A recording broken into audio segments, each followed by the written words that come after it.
일본에 니히시마라고 하는 그런 분이 있었습니다. 이분은 고요한 아침의 하루는 자기 서재를 바라보는데 갑자기 책을 읽고 싶다라는 생각이 들었습니다. 그래서 그 많은 책들 중에서 서재에서 책 한 권을 딱 꺼내서 첫 페이지를 딱 펼쳤는데 그게 공교롭게도 성경책이었습니다. 딱 펼친 구절이 창세기 1장 1절의 말씀이었는데요. 우리 한번 같이 읽어볼까요? 같이 읽습니다. 시작. 태초에 하나님이 천지를 창조하시니라. 참 놀랍게도 이 말씀을 읽는데 더 읽을 수가 없었습니다.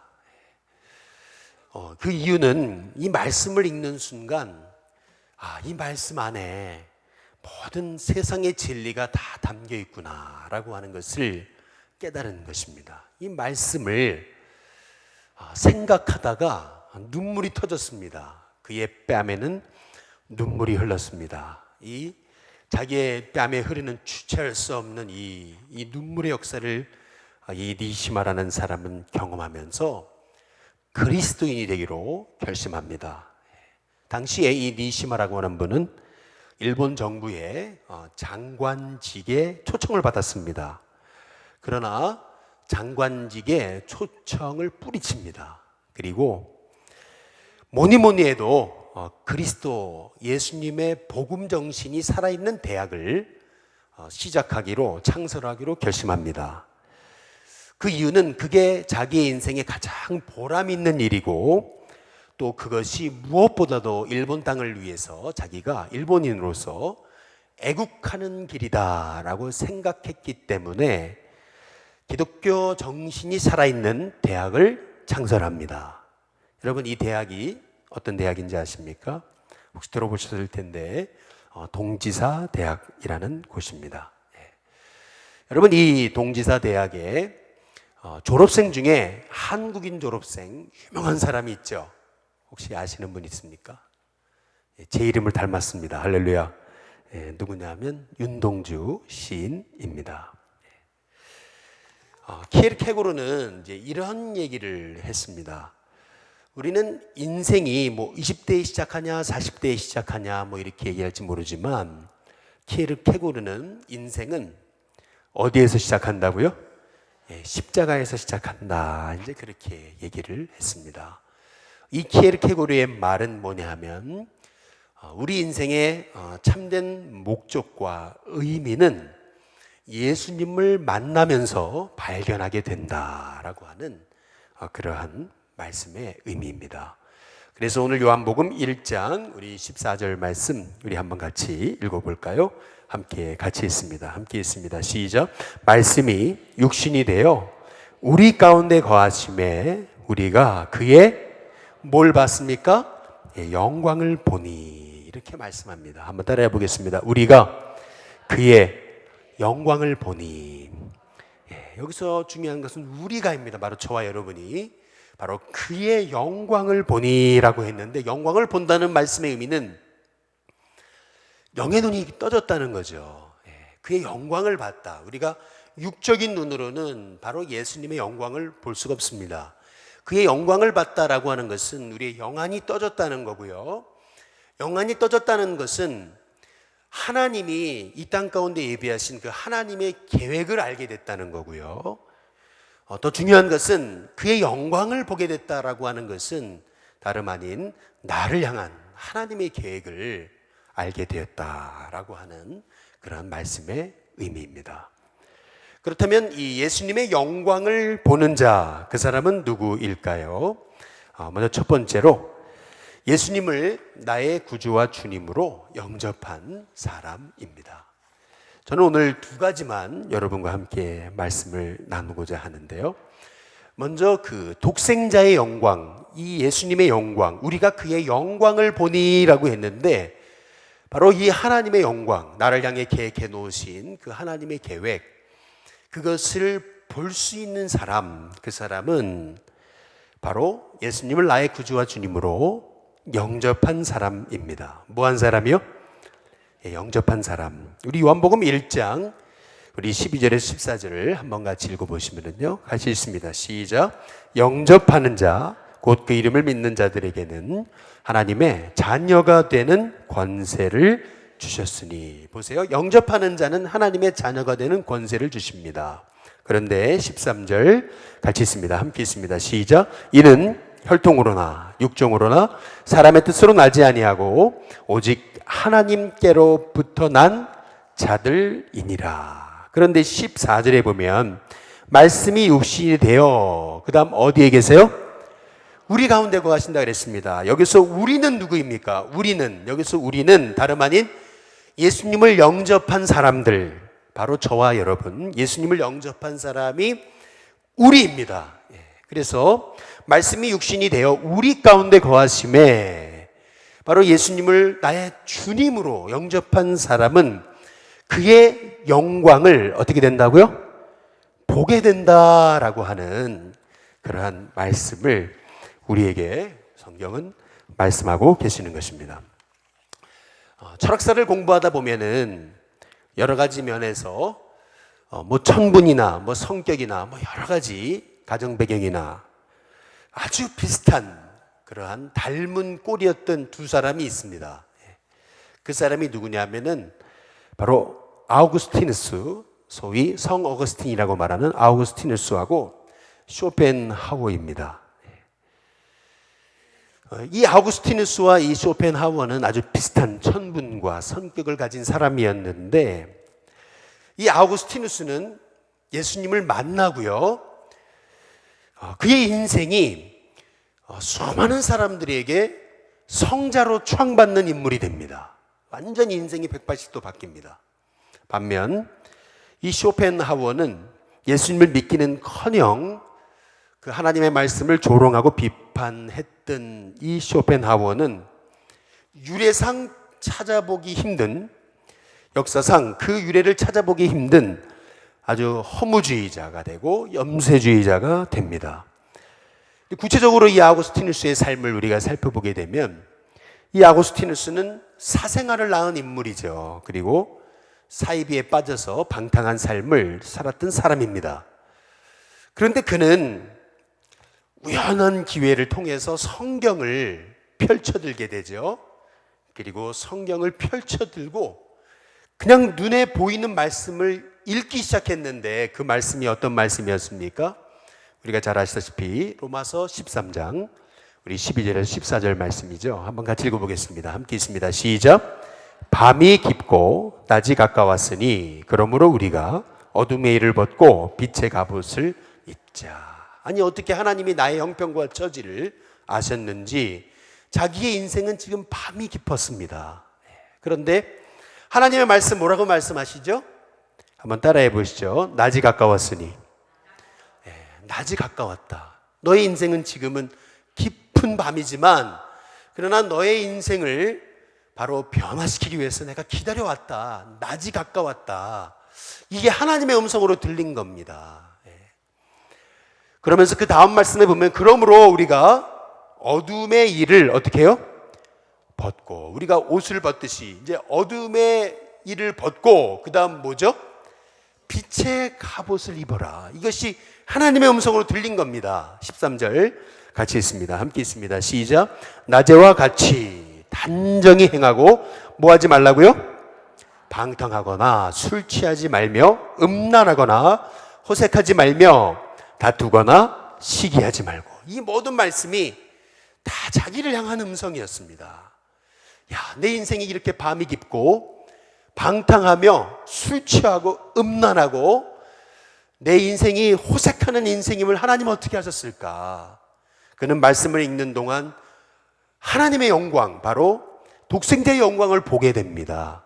그 다음에 14절에 같이 있습니다. 함께 있습니다. 시작. 오직 주 예수 그리스도로 옷 입고 이제는 정욕을 위하여 육신의 일을 어떻게 하지 말라고요? 도모하지 말아라. 이 말씀 앞에 이 성 어거스틴은, 아우구스티누스는 정말 주의 영광을 봅니다. 하나님을 만납니다. 예수님을 만나고 인생이 180도로 바뀌어요. 그러더니 그의 인생은 기독교 역사의 중세기 동안에 가장 존경받는 그런 인물이 됩니다. 반면에 이 예수님의 영광을 경험하지 못했던 이 쇼펜하우어는 평생 사람을 경계하며 살아갑니다. 뭐 자기 머리로, 자기 손으로 머리는 자를 수 없으니까 이발사를 찾아가서 머리는 자르게 했지만 그러나 면도는 하지 못하게 했다라고 합니다. 또 불이 날까 봐서 절대 2층 위로는 올라가서 자지 않았더라는 거죠. 저는 맨날 5층에서 자는데, 할렐루야. 회원동에서부터 시작하면 거의 12층인데, 그렇죠? 맨날 5층에서 자는데도 말이죠. 그리고 이 어머니와의 이 걸끄러운 관계 때문에 그런지 여자를 불행의 근원으로 생각하고 여자를 경계했습니다. 잠잘 때는 머리맡에 권총을 놓고 잤는데 이 권총을 늘 장전을 해놓고 누군가 나에게 찾아와서 나를 해코지한다면 그 총을 들어서 언제든지 쏠 준비를 하고 그렇게 잠을 청했다고 합니다.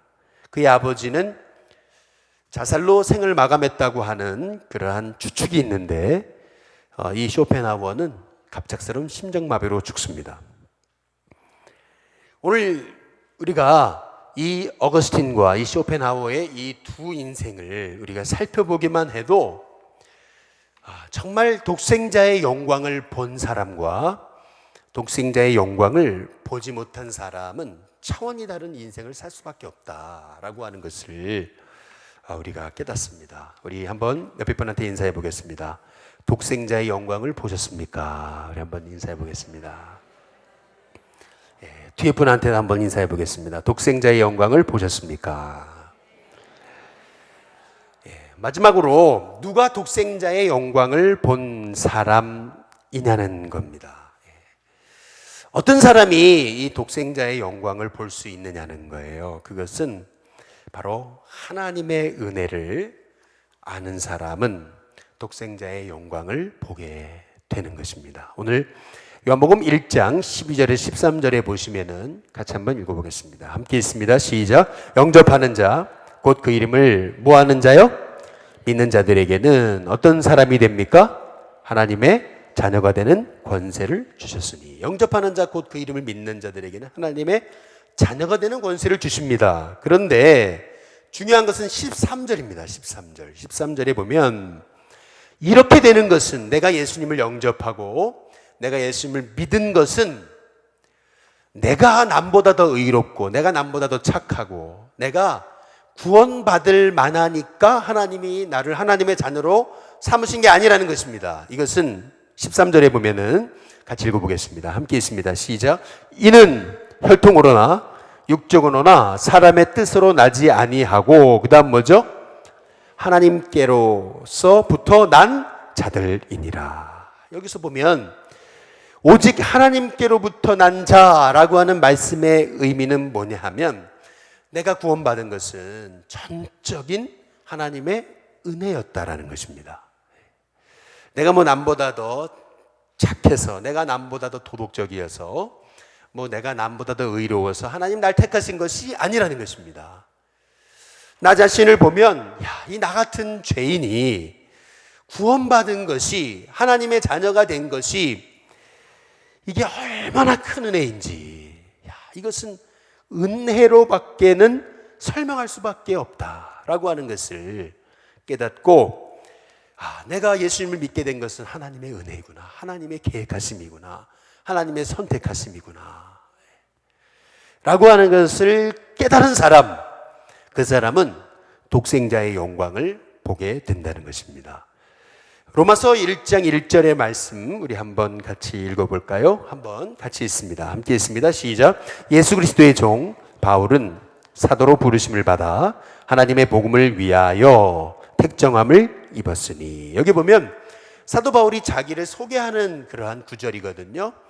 그런데 이 자기를 소개하는 이 사도 바울의 이 말씀에서 아주 중요한 세 단어가 나오죠. 첫 번째는 뭐죠? 이제 종이라는 단어죠. 이 종이라는 단어는 헬라어로 따라해 보겠습니다. 둘로스. 이 둘로스라는 말은 노예라고 하는 그러한 의미가 있는 것 아니겠습니까? 나는 주님의 노예입니다. 그런데 여기서 바울이라고 사도 바울은 또 고백합니다. 예수 그리스도의 종 바울은 이렇게 고백하지 않습니까? 이 바울이라는 이 말은 파울로스라는 말입니다. 이 말은 이 단념하다, 포기하다, 나를 포기하다라고 하는 의미에서 나온 이 파우오라고 하는 말에서 유래한 말인데요. 이 파울로스라는 말은 한번 따라해 보겠습니다. 작은 자라는 뜻입니다. 본래 이 바울의 이름의 본래 이름이 뭐죠? 사울 아니었습니까? 사울 하면 생각나는 사람이 있죠. 이스라엘의 첫 번째 초대 왕입니다. 사울 왕. 그래서 이 베냐민 지파의 사람들, 이 사울이라고 하는 이 이름은 이 굉장히 자부심 있는 이름입니다. 이 사울이라고 하는 이름의 뜻 안에 큰 사람이 되기를 소망하는 그러한 결심이 있는 겁니다. 그런데 사도행전 13장에 보면은 이 사울이었던 이 바울이 중간에 이름이 이제 바울로 바뀌잖아요. 이 사울이 바울로 바뀌게 된 그러한 이 계기와 이 사건들을 통해서 우리가 보게 되면은 이 사울, 이 바울이 된 사울은 결국 자신이 예수님 안에서 작은 자임을 깨닫고 자기는 예수 그리스도의 종 바울임을, 사울이 아니라 예수 그리스도의 노예 작은 자 바울임을 지금 고백하고 있는 것입니다. 뿐만 아니라 예수 그리스도의 종 바울은 뭘로 부름을 받았어요? 한번 따라해 보겠습니다. 사도로. 사도로 부름 받거든요. 여기서 사도라는 말은 아포스톨로스라는 말입니다. 이 말은 한번 따라해 보겠습니다. 보냄을 받은 자, 보냄을 받았다라고 하는 그러한 말씀의 의미가 있는 거거든요. 이 말씀을 이 헬러 원문을 보면 어떻게 돼 있냐면 이 순서가 여기는 예수 그리스도의 종 바울은 사도로 부르심을 받아 이렇게 돼 있지만 원문은 예수 그리스도의 이 바울이 먼저 나와 있습니다. 바울 예수 그리스도의 종 사도 이렇게 나와 있습니다.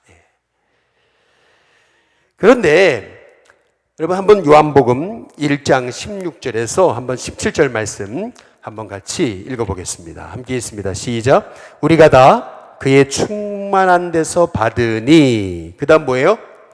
은혜 위에 은혜로라.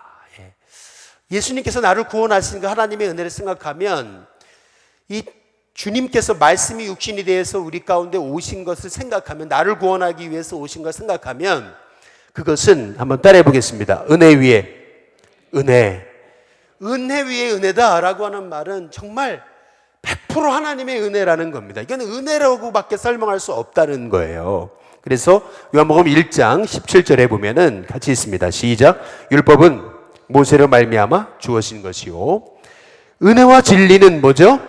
예수 그리스도로 말미암아 온 것이라. 그래서 여러분 아까 우리가 사도 바울이 자기를 소개했던 세 가지 단어 종, 바울, 사도, 예수 그리스도의 종 바울은 사도로 부르심을 받아 이렇게 얘기했잖아요. 그런데 이거를 정말 은혜 위에 은혜다, 은혜의 관점에서 보게 되면은요, 이 사도 바울의 이 소개는 거꾸로 돼야 됩니다. 거꾸로 해석을 해야 된다는 겁니다. 이게 무슨 말이냐면 보세요.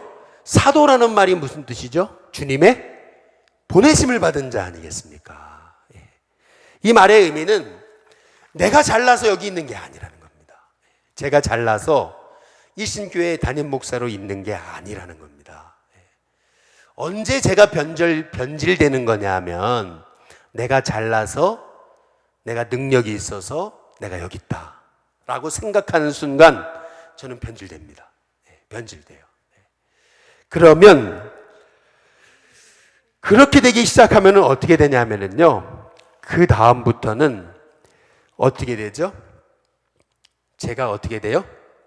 바울이 되지 못해요. 작은 자가 되지 못합니다. 내가 사도다. 주님이 날 보내셨다. 나는 전적인 하나님의 은혜로 여기 있다라는 이 사도라는 고백이 먼저고, 이 사도라는 고백이 있어야 그 다음 내가 뭐가 돼요? 작은 자가 되는 겁니다.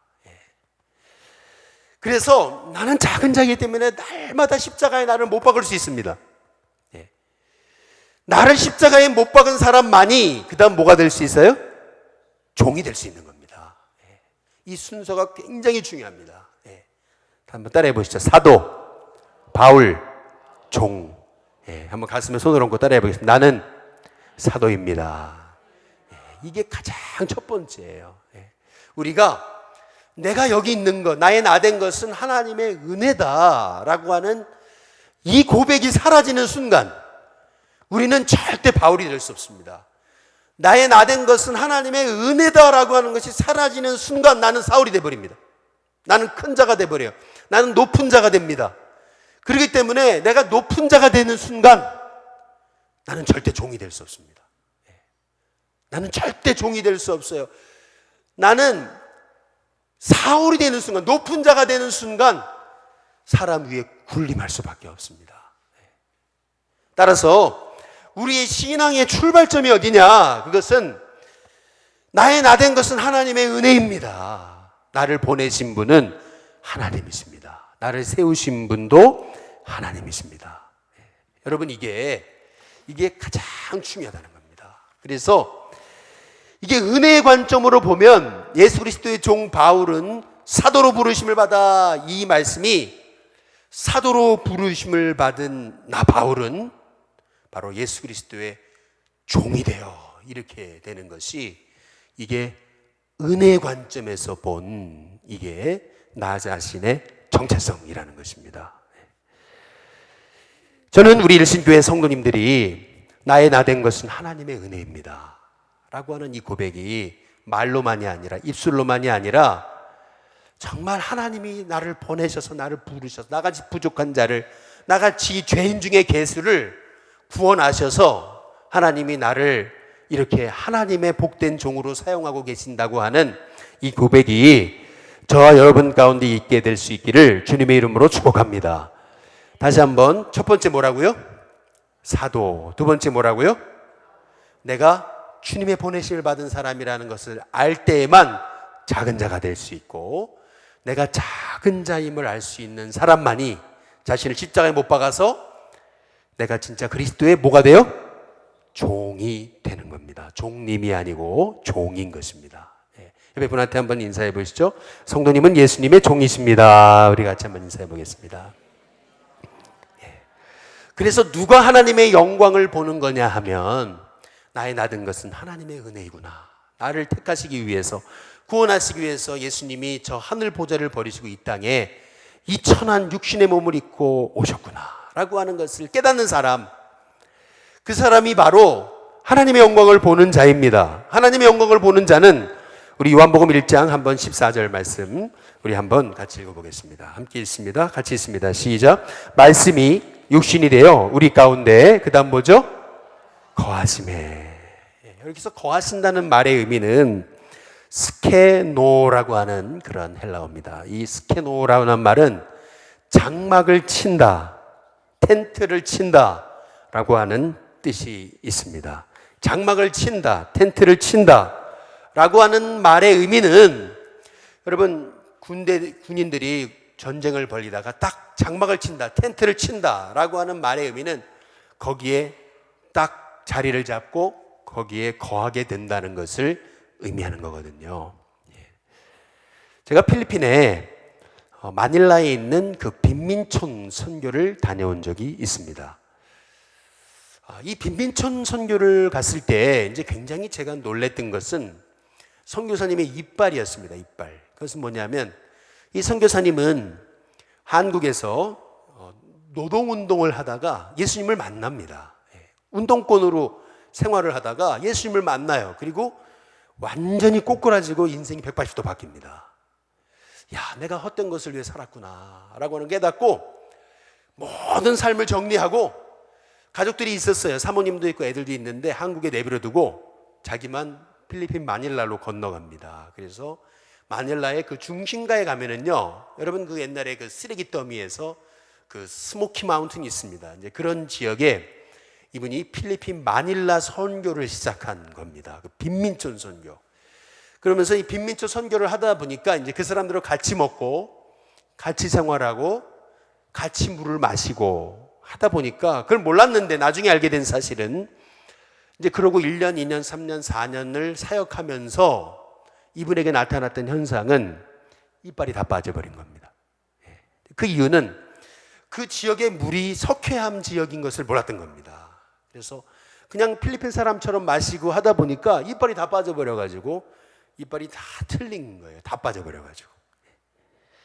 그러나 그럼에도 불구하고 그 상황에서 절대 복음을 포기하지 않고 거기서 아주 헌신적인 복음 사역자로 UMC 파송에 의해서 사역을 하면서 생을 드리는 그러한 목사님의 그 사역에 저희가 함께 가서 단기 선교를 하고 왔던 기억이 납니다.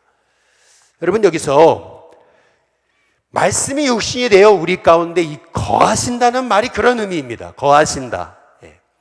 잠깐 그냥 우리가 뭐 빈빈촌에 그냥 음식 하나 들고서 그냥 가서 위로하고 위문하는 게 아닙니다. 여기서 말씀이 육신이 돼서 우리 가운데 거하신다는 말의 의미는 예수님이 아예 육신의 몸을 입고 우리와 함께 사시기 위해서 오셨다는 것입니다.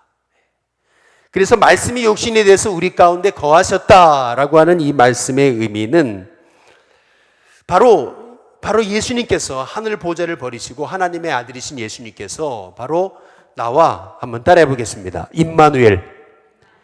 나와 임마누엘, 나와 함께 하시기 위해서 바로 육신의 몸을 입고 나에게 오신 것, 나를 구원하기 위해 오신 것. 이것이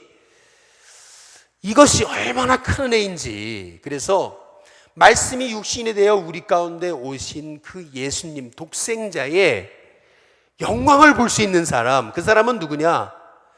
바로 예수님을 나의 구주와 주님으로 영접한 사람, 예수님을 그래서 만난 사람. 예수님을 만난 사람은 영의 눈이 떠집니다. 그래서 정말 예수님이 나를 구원하시기 오셨구나. 이것이 머리로만 알아지는 게 아니라 이게 가슴으로 정말 예수님이 날 위해 오셨구나. 이것을 깨닫게 된다는 겁니다. 이것이 바로 독생자의 영광을 보는 사람이라는 것입니다. 이 독생자의 영광을 보는 사람은 결국 모든 것이 하나님의 은혜이구나. 은혜라고 밖에는 설명할 수 없는, 나를 구원하신 게 은혜이구나. 내가 쓰임받는 것도 은혜이구나. 내가 여기 서 있는 것도 은혜이구나. 내가 한 것이 아무것도 없구나. 나를 구원하신 하나님은 앞으로도 또 영원토록 나를 인도하실 분이시구나 라고 하는 그 모든 인생을 바라보면 이 인생이 은혜라고 밖에는 설명할 수밖에 없는, 그래서 나를 구원하신 것이 하나님의 은혜입니다 라고 깨달아지는 사람, 그 사람은 바로 독생자의 영광을 보게 된다는 것입니다. 지난 화요일 날 우리 교회 성도님 가운데 한 분이 우리 사역자들 이제 점심 대접을 하신다 그래가지고 명동에 있는 빕스를 갔었습니다. 할렐루야. 별로 좋아하지도 않으시는데, 그런데 빕스를 갔었는데 이분이 이제 얘기를 들어보니까 이제 그래요. 이분이 고시원에 살고 있어요. 넉넉한 형편이 아닙니다. 근데 고시원에 살면서 저희 사역자들을 대접을 하는 거예요. 얼마나 제가 미안하기도 하고 감사하기도 하고, 이제 그러면서도 제가 이걸 받아야지만 이분에게 복이 있을 거다 생각하고 제가 받았습니다. 그거를. 어려운 분이지만 대접을 하신다고 그러길래 형편이 안 되는데 무슨 이렇게 하지 않고 이제 받았어요. 왜냐하면 그것이 그분에게 복이 될 수 있다면 제가 열심히 먹어드리는 것도 목회다는 생각을 갖고 그것을 받아 먹었습니다. 그런데 이제 가만히 생각을 해보니까 이제 그래요. 20년 전에 저도 고시원 생활을 한 적이 있습니다. 대학원 시절에 정말 형편이 어려워가지고 고시원 생활을 할 수밖에 없었어요. 이제 그분하고 얘기를 하는데 딱 옛날 생각이 나더라고요. 이 딱 단칸방에 생활하는 게 정말 그 공기도 안 통하고 이제 그런 곳에 사는 그런 얘기를 하는데, 근데 저도 이제 그런 생각이 이제 들었어요. 옛날에 나도 그렇게 살았었지. 이제 이런 생각이 들었어요. 그때 양광교회에서 전도사 하던 시절인데, 그때 하나님 앞에 이제 기도했던 것은, 하나님, 저는 정말 백도 없습니다. 줄도 없습니다. 아는 사람도 없습니다. 아무것도 없습니다. 아버지는 사업에 실패하셨습니다. 저는 하나님 아무것도 없는데 제 목회 길 인도하시고 제 인생을 인도해 달라고 이제 그렇게 기도했던 이제 기억이 났었습니다. 그런데 참 지금 생각해 보니까 정말 평생 걸쳐서 한 번도 가보지 못한 그 홍천이라는 곳에 하나님이 저를 목회로 보내신 거, 야, 그것도 은혜더라고요. 생각해 보니까.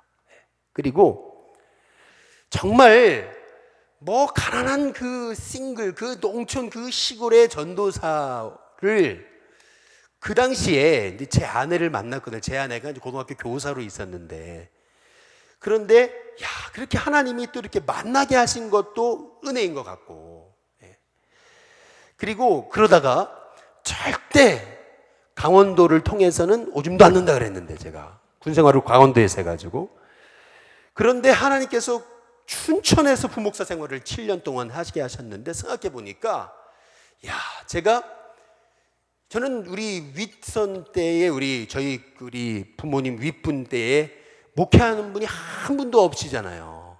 제가 처음이잖아요. 우리 자녀들 때가 처음인데, 목회에 목자도 배우질 못했는데 춘천에 가서 7년 있으면서 야, 이게 목회구나. 목회에 정말 정석을, 정말 세상 말로 하면은 진짜 스파르타식으로 그 7년간 배웠어요. 그러다가 미국 유학도 생각해 보니까 다 하나님의 은혜로 간 거더라고요. 생각해 보니까.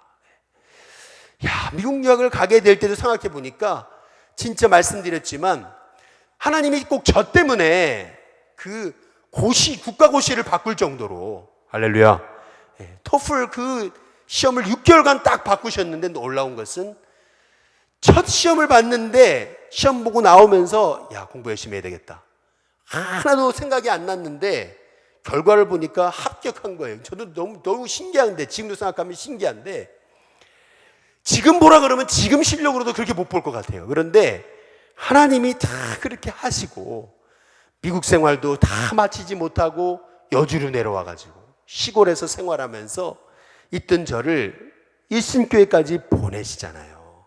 일신교회 왔을 때 뭐 여러분도 아시겠지만 얼마나 교회가 어수선하고 얼마나 어려움이 많았습니까? 그런데 지난 화요일 날 우리가 오후에 한 3시 반쯤에 이제 마 목사님이랑 박 전사님이랑 같이 이제 우리 10월 달에 있는 목회자 세미나, 장로님 세미나를 위해서 우리 1년 대충 이렇게 결산을 하는데 보니까 야, 하나님이 다 흑자로 변화시켜 주신 거예요. 우리 교회 재정을 말이죠.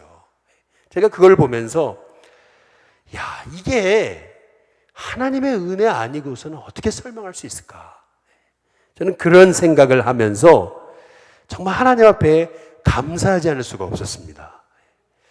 여러분, 우리가 이 땅을 살아가면서 우리가 늘 기억해야 될 것은 내가 하나님의 은혜로 여기 서 있다라고 하는 이 믿음, 한번 따라해 보겠습니다. 하나님의 은혜로 제가 있습니다. 옆에 분 한번 뒤에 분하고 인사하겠습니다. 하나님의 은혜로 서 있습니다. 우리 같이 인사하겠습니다. 여러분, 이 하나님의 은혜로 내가 서 있다, 여러분, 이것이 모든 게 하나님의 은혜라는 이 은혜의 눈이 빵 띄어야지만요, 십자가도 은혜고 예수님이 날 위해 오신 것도 은혜고 예수님이 육신의 몸을 입고 이 땅에 오신 것도 은혜고, 그러면서 이게 영의 눈이 확 열립니다. 저는 우리 일신교회 성도님들이 육적인 눈만 갖고 그냥 어려우면 맨날 원망하고 또 힘들면은 맨날 불평하고 늘 육적인 눈만 갖고 살아가는 인생이 아니라, 저는 여러분의 인생이 영적인 눈이 떠져서 주의 영광을 볼 수 있는 하나님의 종들이 될 수 있기를 주님의 이름으로 축복합니다.